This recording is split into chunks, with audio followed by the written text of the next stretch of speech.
Gerrymandering is inherently evil.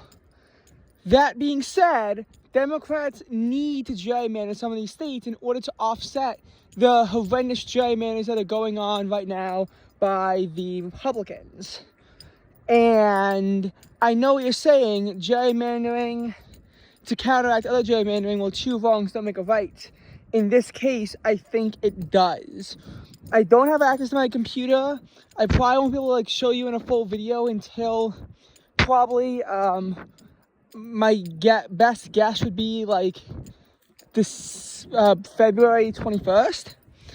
And we'll know about the midterms by next December. But one thing that I did want to analyze was how the redistricting battle is going on, and this whole idea of who started it, which, spoiler alert, it's going to be the Republicans, and I'm going to analyze this in more ways than just one. The biggest redistricting crisis comes down to the 2025 redistricting battle, and it all started when Trump asked Texas to get him 5 extra seats.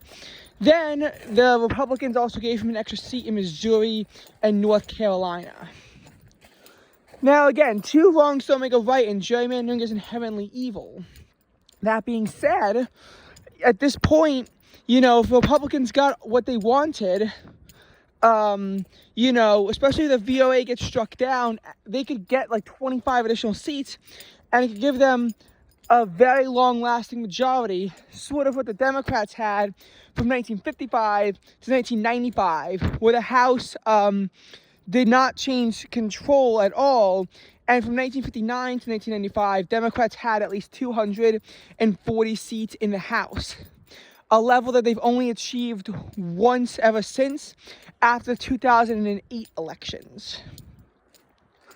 Basically, Republicans, with the VOA, they're trying to get it struck down because they're appealing a ruling after Louisiana was forced to give Democrats another seat. They're trying to strike down the VOA completely. If they do, I don't think they'll be able to gerrymander in North Carolina any more than they can, and Georgia, they might only get 1 seat, but they might be able to take that seat away from South Carolina, take 2 Democrat seats away from Alabama and Louisiana, take the Democrat seat away from Mississippi, and honestly, I would not rule out them taking away the 1 Democratic seat that they have left in Tennessee either. Kentucky, I could also see flipping as well. Them flipping that seat as well. So it would be very hard to counteract. And Florida could go 25-3 or 26-2, which they might do already. And the Supreme Court tends to not release their rulings until later on anyway. So there is the argument that they might not be able to get their maps out in time, but they could always delay primary dates as well. Seeing as these things are very politically oriented. And now Democrats have a lot to counteract too. So, the reality is Republicans have not given up their power in many states to independent commissions. Democrats have. So in theory, it's still an easy win until there are ways where Democrats could begin to override the independent commissions. We can just look at that. In California, they have an independent commission, but they had a referendum pass, Prop 50, that, and Republicans are trying to sue it, but I don't think they're going to win. And Prop 50 is about giving Republicans, giving them, Gavin Newsom the ability to redistrict, in California, to give the Democrats about 4 to 5 additional seats, and I think it's going to pass. And I know that, again, this map is unfair, but again, if Democrats are going to lose 5 seats in Texas, they have to fight back elsewhere.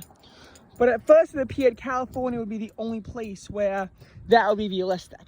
At first, it seemed like Republicans would still win. And then other developments started to happen, like Virginia.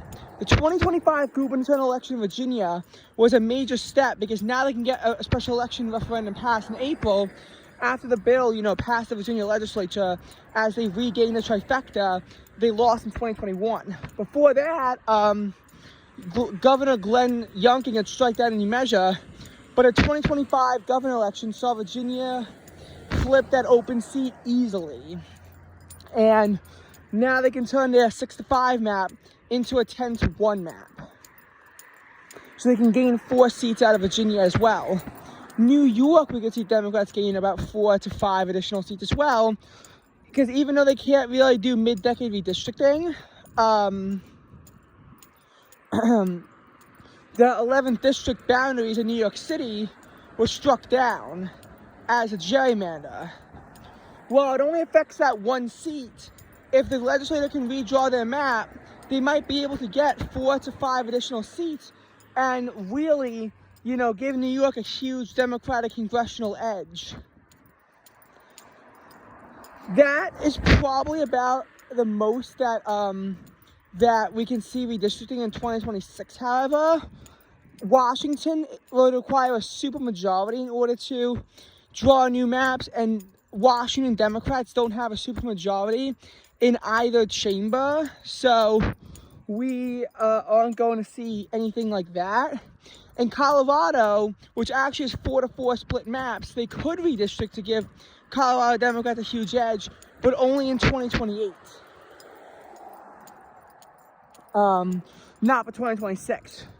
Republicans, though, have had some issues too. They tried to pass a 9-0 map in Indiana, and it passed the House, but it was struck down by the Senate. In Maryland, an 8-0 map for Democrats was actually passed by the Maryland General Assembly, but the president of the Maryland Senate does not want to bring it up for a vote, and for good reason. They could impose, the Supreme Court of Maryland, which is controlled by Republicans, could very easily impose a 5-3 or 6-2 map and take away an additional seat, so it's too much risk.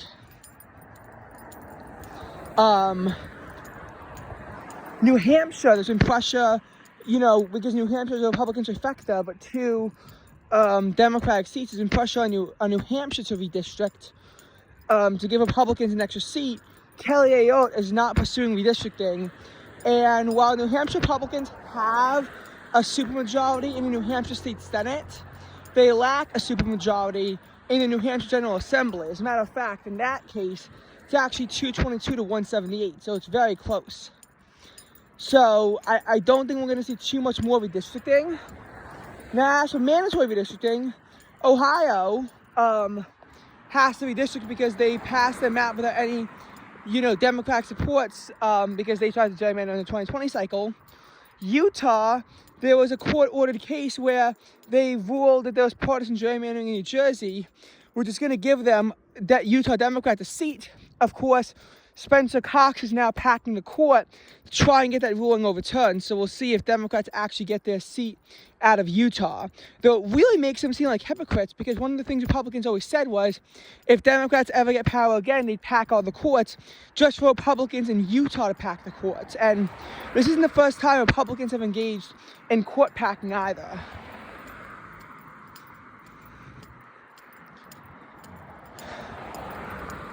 Now, as for other, gerrymandering that went on, a lot of people are going to point to the fact that New York did mid-decade redistricting that took 3 seats away from Republicans, though 15-11 and 16-10 was really a big overperformance by Republicans, because New York had a bit of a wave year that year, which is definitely not the norm. 19-7 is probably about where it was before.